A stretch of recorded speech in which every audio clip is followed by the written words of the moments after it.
Good afternoon, everybody. It's Dr. Sean And Kim. here with the Arthritis Movement. Today we are talking about the importance of our core and how it relates to the function of our low back, our hips, our knees, our ankles, as well as our posture, which therefore impacts our shoulder stability, which has a gross impact on our entire upper extremity.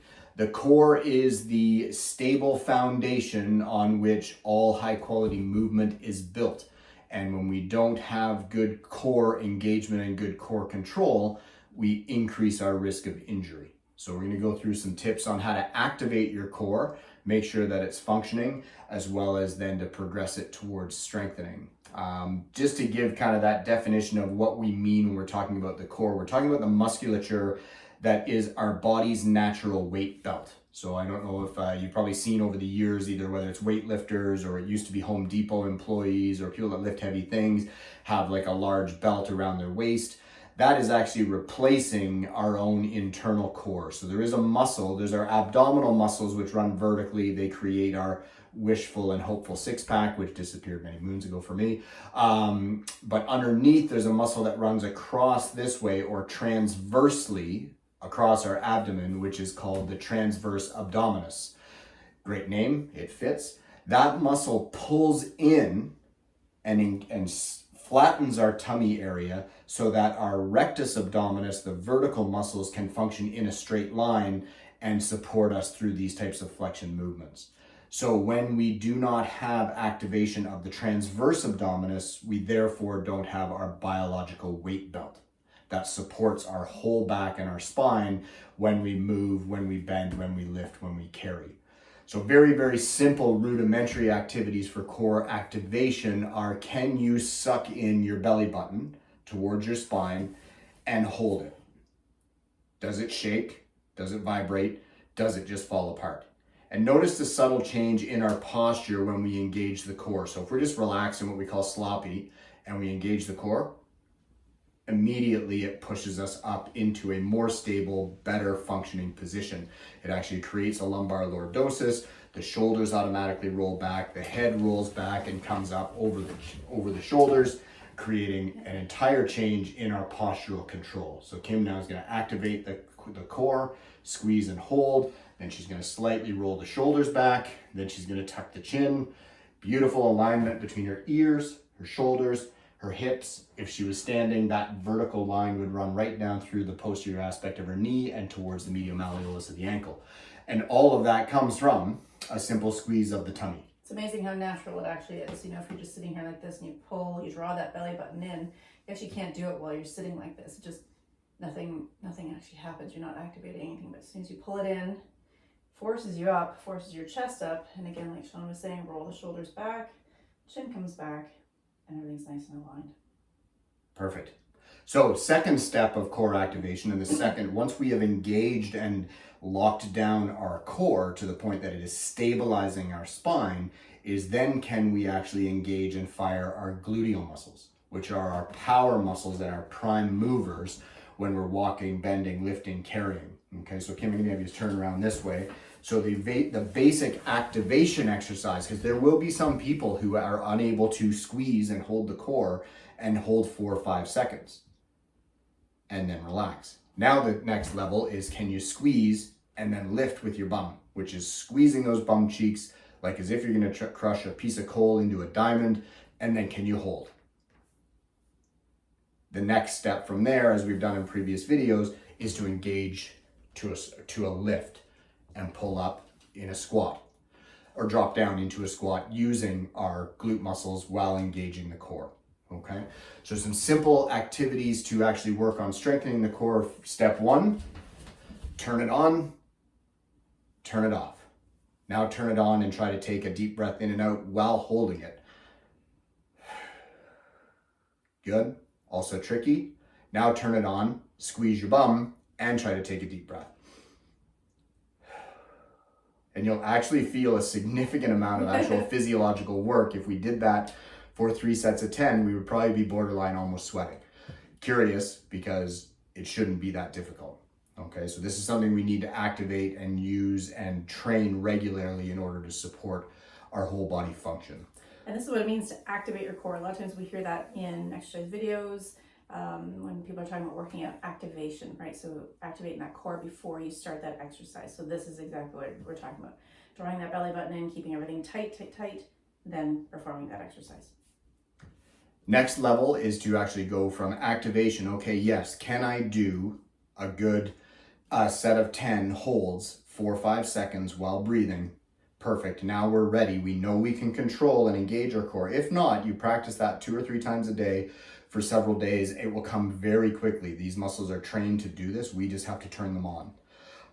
Now the next step will be adding some strengthening. So the first one, we're going to work on that abdominal region first, and then we'll flip over and do some from the back. So I'm going to have Kim go into a laying down position on her back. In order to put the spine in its neutral position, she's going to have one leg straight and one leg bent to the ankle inside the knee. Okay. She's going to make sure that her chin stays open. I tell people to imagine there's a peeled orange between your chin and your chest. If the chin crashes down, the core muscles don't activate as efficiently or as effectively, and we start to curl our spine. We're actually trying to do a partial lift off, but maintaining almost a rigid board from here. Okay? So Kim's going to engage the core. So squeeze that belly button in, and now she's going to do a partial roll or curl up as if there's a string coming from her chest. So up, good, and down. Small, controlled, quality movement. Kim, I want you to do a kind of a sloppy curl up like the old school, like back in gym classes. With my hands? Yep, hands behind head. This is the way we were taught when we were kids. Chin down, curl it up, right? Maybe even try to come right up if you can, right? Terrible exercise, hard on the back, lots of flexion of the spine, hard on your neck, hard on your body in general. So we start with arms down, belly button down, partial curl up, looking to just get the shoulder blades to get light on the table. So coming up about 2 inches here. I always tell people imagining a string at your chest, pulling straight up, right? So we're just lifting up and then back down, right? So engage first, then lift up. Perfect. Start with sets of 5, maybe 7. The goal will be 3 sets of 15, holding for 3 to 5 seconds. But right now, at the beginning, you're going to start with focusing on the quality of the movement. So Kim, I'm going to have you repeat a few. And when you start to run into that fatigue and lose control of the core, you let me know. So we're going to go through a couple sets here. She's engaged. She's up. 1, 2, and down. Hold a little longer at the top. So again, 1, 2, and down, and again. Now in Kim's case, where she does a bit of this exercise on a fairly regular basis, she might go through till 20 or 30. We're going to force some fatigue here. I want you to hold now. 3, 4, 5, drop, and again, up, 1, 2. Now we'll see that the muscles will start to shake. See how she's got her hands here? If the muscle shakes, it's now screaming for help. Take a break. You don't need to train through the shake. It's not possible. The muscle's actually turning on and turning off. It's trying to protect itself from injury. So just rest. Take a few deep breaths. Do one of your glute stretches or your hamstring stretches. Let the muscle re-engage its energy, build up its creatine phosphate system, and be prepared for more contraction. Okay, so now that she's taken a few deep breaths, she can continue. So we're looking for sets of 15, but at the beginning, that might be 5 sets of 3. That might be 3 sets of 5. Once you get to the point that you can do 15 in a row, then you start adding some seconds. So at the start, it's up for 2 seconds. Now, if we go back to very, very sort of rudimentary, if you're really having a hard time, the actual movement distance does not matter. The quality of the contraction here is the key. So Kim, let's assume you're exhausted. Mm-hmm. I want you to engage the core, and I want you to just do the earliest stop. Just a partial lift off. Even just unweighting your head from the table and feeling it get lighter is enough to squeeze here to start. Everything starts small and then builds. There's no need to force it.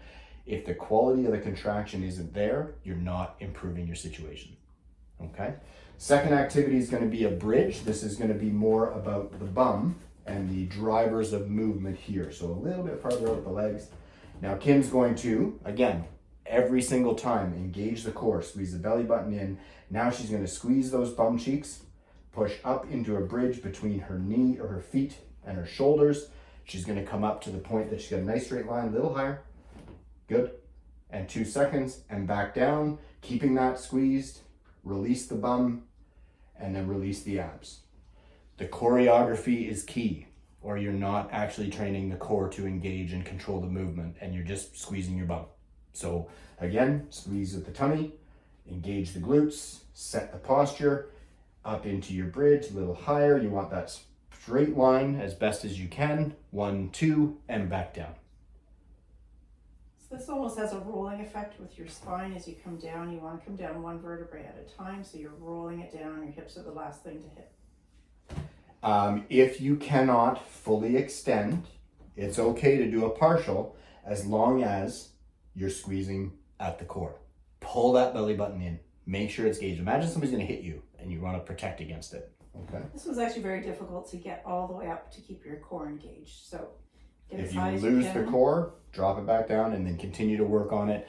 Don't add your increasing past the 2 second mark until you can get a nice full movement. It's good to have somebody come in and watch you when you're doing this, because Kim come up part way. Even Kim is quite well trained with this, with her yoga instructing, but even her, she will feel like she's straight right here and she still needs to come up another inch or two. But I feel like when I come a little bit higher, I start to let It it starts go. to lose Yeah. it. So So she here is needs to good. train a little bit here and then start working that through as protecting her low back, not to overdo it at this stage of the game. And use your hands to feel. 'Cause sometimes we're unaware if our stomach is letting go, if our abs are letting go. So use your hands to feel, and you'll feel if it's tight, right? If it's engaged or not. If it's not, if it feels soft, then just let it go. If it gets shaky, if it gets tired, this is a perfect position to incorporate some of our other stretches. A knee to the chest, or both knees to chest, one knee to chest, knee to opposite shoulder with the leg crossed, up, up, up. Cross ankle over knee, coming across, okay?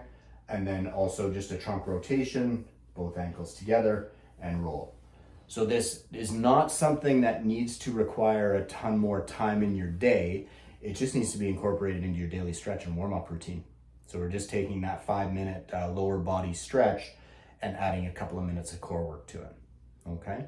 So that is the So that's the bridge. bridge. We've done the plank. No, we haven't done. Well, plank, we're going to turn over onto our tummy, and we're going to talk about bird dogs and plank. So this is, Kim's going to show us what the bird dog position is. It's going to seem fairly obvious. So she's going to get herself stable. She's going to squeeze her core. That way she can balance and show us the bird dog in its final position. So hands right underneath your shoulder. You want those knees right underneath your hips. Okay, now your turn. right arm forward, reaching out. Left leg kicking out at the back. This is the bird dog. Engaged here, flat here, controlled. I can push her a little bit and she's not going to fall. Okay. Now, this is the most advanced movement and this is difficult. So we're going to go back to the basics. We're going to have Kim lay down flat. And until you can do step 1, which is here, and then we'll show you step 2, and then step 3, and then step 4. But you can start trying these and making sure that you feel safe with them. So the first one is, can you raise the hip, or raise the leg, the right leg, squeeze the core, squeeze the bum, lift right leg 2 inches off the table. Big squeeze coming from the glute muscle or the hip muscle, right, the hip extensor right here, and relax. That's step 1. Practice that. Can you do 2 sets of 10, 3 sets of 15, holding for 2 seconds? Second phase is going to be reaching the arms out ahead. Like both arms? Yep, like as if you're Superman. And no, Oh, sorry. you can do one leg, one arm. This is kind of the progression towards the bird dog, the more advanced position. So she's lifting up with the right shoulder and the left leg, squeezing the core, making sure it's engaged. Once she's able to do 3 sets of 10, holding for 2 seconds with that, then she can go up into the hands and knees position. And then you can isolate and start with the leg first. So squeeze the core, engage the transverse abdominis, kick the right leg out. Good. So this is level 3. And then drop it back down.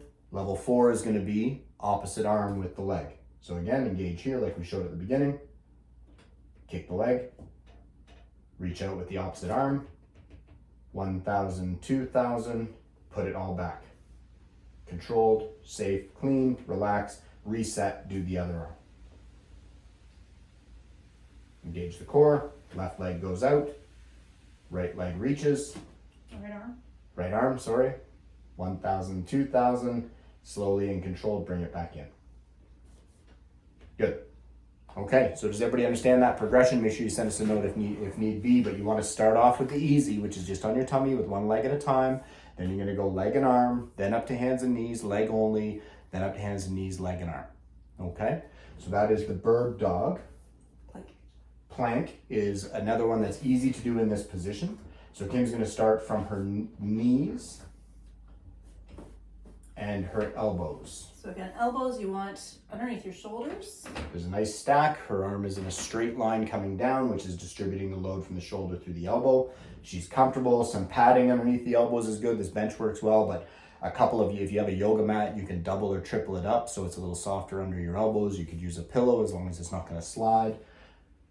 Good. The more advanced position is going to be from her toes. I want to talk about the engaging of the core. Yes, engage the core, squeeze.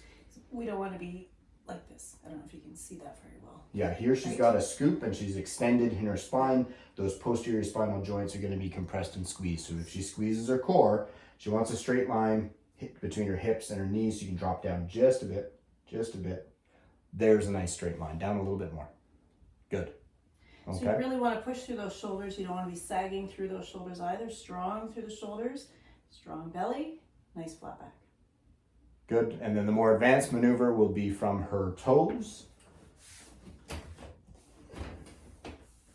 which is going to add a little bit more load. Again, this is something that until you can hold for a good 15 seconds or more, no need to try the advanced maneuver. If the shoulders are sore, no need to try the advanced maneuver. We just are looking to challenge and turn that core on and hold it engaged. When it starts to shake, take a break. You're done. There's no need to say, oh, I'm starting to shake. I'm going to go for 10 more seconds. Doesn't do you any good. In actual fact, you start losing your neuromuscular control. So when it starts to shake, take a break. It's almost like a poem. Last modification for that, as far as the bridge, you can do this against a very, very easy start for this would be against the wall. So it's essentially into a push-up position, starting with the feet just back a little bit. You can see how her wrists are stacked up under her shoulders, fairly straight line through there. She can even in this position, while engaging the core, relax her shoulder blades, do some what we call sloppy push-ups, bring the shoulder blades together, now take them apart, all while keeping this nice straight line through here. And then more advanced would be going to a countertop. So Kim just turn and just show from the bench in that position there. Hard to see on the camera. A little bit tough to see, but essentially the more angle you have, the more load and more risk you have for your shoulders, elbows, and wrists. So protect those if you need to. But you can do this in a fairly upright, low compressed state or on a countertop. You just might have to hold a little longer until you feel it in the core because you're not doing as much work, but you can accumulate that quantity just in adding a little bit more time. Same thing if you go back to the wall and thinking of the bird dog activity. So pushing into your plank against the wall, hands, yep. So kind of in that push-up position. Now I want you to squeeze your core and engage and hold. I want you to extend your right leg back and engage the glute. So now she's creating a standing bird dog, low risk, low compression, but it's a little bit more challenge to her system. Absolutely. You could even do left arm, now take the right arm and reach over top. So you can do this exercise even if you can't do it down here, which has your whole body weight there. That's very advanced. Start off basic, but what you're learning here is neuromuscular control of your core and your glutes to fire at the same time while breathing, while functioning. What was our last exercise? That was it. Bird dog, plank, Bridge. partial curl up, and bridge. Yeah. Oh, we didn't do the back bridge, did we? Yeah, we did. We did. We got it all covered. Got it all. So those are your 4 exercises. Start off in your basic simple position. Incorporate them when you're on your back. You're doing your knee stretch or your glute stretch. You're doing your hamstring stretch. You're doing your trunk rotations. And then you're doing your bridges and your abdominal curl ups. Then you're going to flip over and you can do your bridge and you can do your plank. Yeah. You can do your bird dog and your Bird plank. dog and your plank. There you go. hopefully that helps. Try incorporating them into your routine. You will see a difference relatively quickly. Be careful to go easy and gentle. Don't hurt yourself. If you have questions, let us know. pain. No pain. Good function. Have fun.